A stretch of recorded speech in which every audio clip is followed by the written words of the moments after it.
Kama zove ručka tamo da bi došli pravi, to je to. Može. Da. Snima me. Samo ovdje.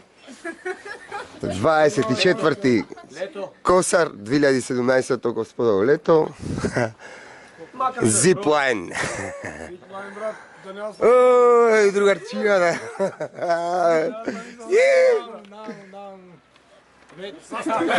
Nemoj da te najdi. Samo zamijenite mjesta, ti ćeš biti ovdje. O ti? A Vi ne tamo, tamo? vi tamo. Zbog težine, znači regulišemo malo i... Ovo te pogolim. A ovo? Moment. Iha! Zipline. Samo se morate podignuti malo gore. Stavite ovdje na ovo. Aha, nisam papir.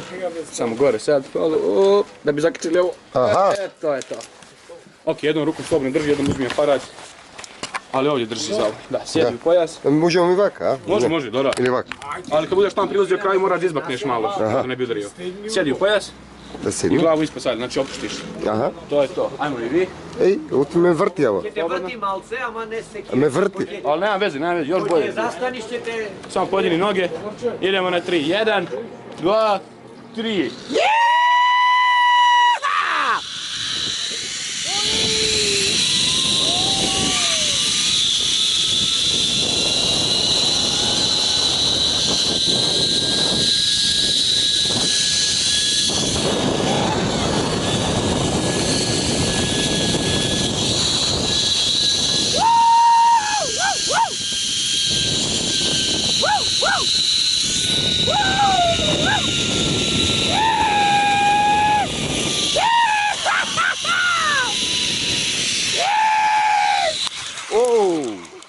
Opa!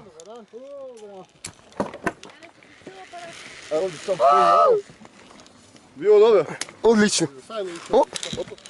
Ništa je ukolo, slobodno tu. Ekstra. Spustiš dolje. Pa nije toliko. Ne izgleda. Ne izgleda prvi pogled. Ali osjećaj je dobar, onaj feeling je. Maša, to je jedno od dvošća dopravo. A? Mićo, sačekaj malo samo, kaj će se opet ovdje doveze. Izvaj kad cigata. Kao sada kad cigata.